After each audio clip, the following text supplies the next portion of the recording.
চিনতে পারছেন কি এই মানুষটিকে? পথের পাঁচালীর প্রসন্ন গুরুমশাইকে মনে পড়ে, যিনি একই সঙ্গে মুদিখানা ও পাঠশালা চালান। 74.5-এর অনেক সন্তানের বায়নায় অতিষ্ঠ ছাপোষা লোকটিকে ভুলে যাননি তো? যিনি বাড়ি ফেরেন সপ্তাহান্তে আর প্রায়ই কলহে জড়িয়ে পড়েন স্ত্রীর সঙ্গে। আর পরেশ দত্তকে তো ভোলা অসম্ভব। পরশ পাথর এর পোস্টারে যিনি অফুরান বিস্ময় নিয়ে চোখ বড় বড় করে চেয়ে আছেন। তুলসী চক্রবর্তী, যার প্রতিভা নিয়ে মুগ্ধতা প্রকাশ করেছেন সত্যজিৎ রায়, ছবি বিশ্বাস, উত্তম কুমার, সৌমিত্র চট্টোপাধ্যায়, আরও কত গুণী মানুষ। উত্তম কুমারের অকপট স্বীকারোক্তি, তুলসীদা যেভাবে অভিনয় করেন, আমি তো কোনো দিনই পারবো না। ওর মতো জীবন্ত হয়ে ওঠা আমার দ্বারা হবে না।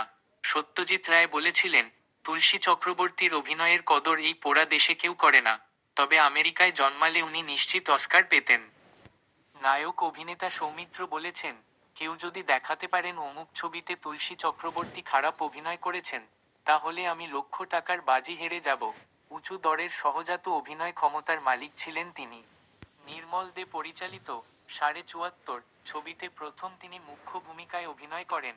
এই ছবিটি কিংবদন্তি উত্তম সুচিত্রা জুটির প্রথম ছবি হলেও আজও মানুষ ছবিটি উপভোগ করেন তুলসী চক্রবর্তী মলিনা দেবীর জুটির জন্যেই।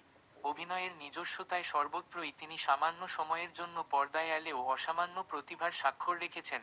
অভিনয়ই ছিল তার ধ্যান-জ্ঞান। নির্লোভ, আমোদে মানুষটি চরিত্রাভিনেতা হিসেবে সামান্য পারিশ্রমিক যা পেতেন তাতেই খুশি থাকতেন।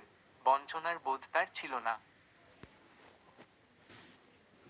পরশ পাথর 1958 সালে মুক্তিপ্রাপ্ত বাংলা ভাষার একটি কাল্পনিক হাস্যরসাত্মক চলচ্চিত্র।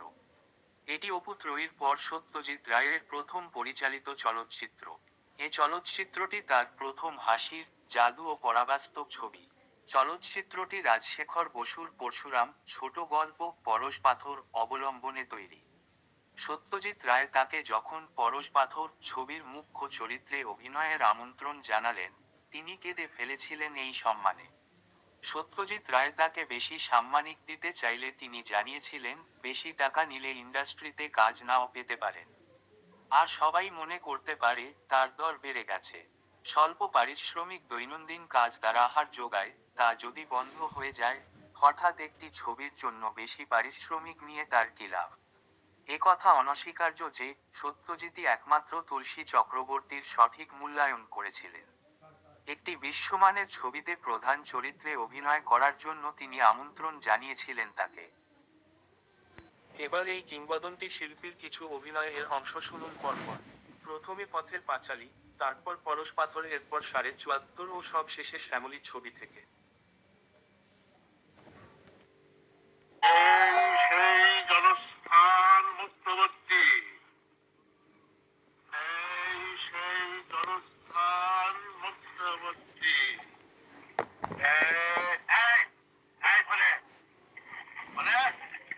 আবার উঠছিস যে? তো কবার নেতিভি যদি সময় যাবে শুনি, হ্যাঁ? বস।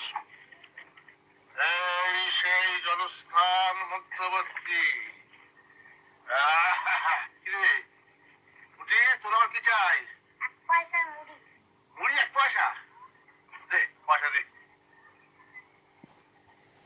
প্রশ্রবণগিরি, প্রশ্রবণগিরি, ইহার শিখর দেশ, ইহার শিখর দেশ। আকাশ পথে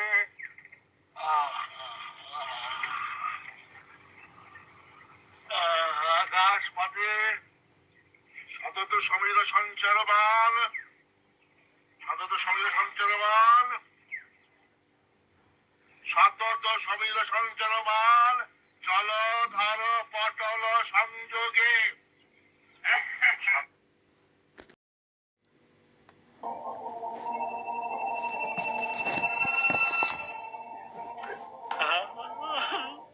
শোনা, শোনা।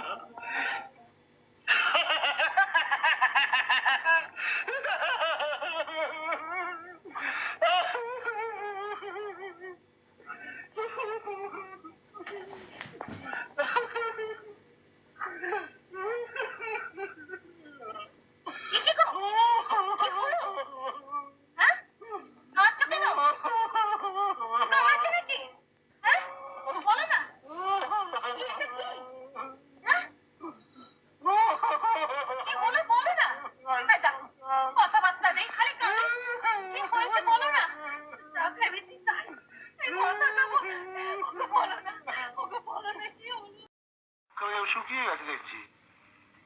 খুবই সর্দি রদি হয়েছে নাকি? রাগ হয়ে গেছে।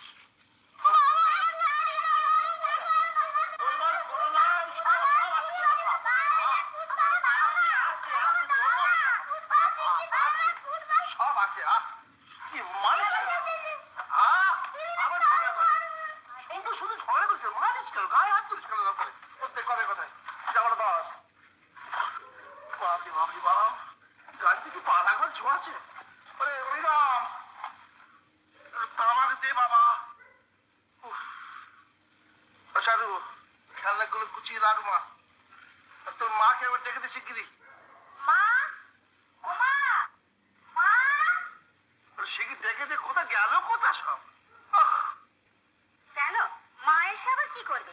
বেশ তো ছিলে কলকাতায় একলা একলা, ঘরে ফিরে হুকুম শুরু হলো যেন কে না পা দিয়াছে। হয় না, বসতে না বসতেই শুরু হলো। না হবে না শুরু, নৈবেদ্যে সাজিয়ে পুজো করতে হবে। বলে কোন চুলে ছিলে শুনি? চোখের আর হলো কি সব বিস্মরণ, ধুয়ে মুছে যাক হেজে মুছে যাক, কোনো দিকে খেয়াল নেই। বলি হ্যাঁ গা, একখানা চিঠি লিখতো কি হাতে নুলো লেগে যায় নাকি ইচ্ছে হয় না? একবার করেই তো বলে যাচ্ছ। কাজের কথাটা বলি শোনো, পকেটে টাকা কড়ি রয়েছে, ওগুলো তুলে আলমারিতে রাখো।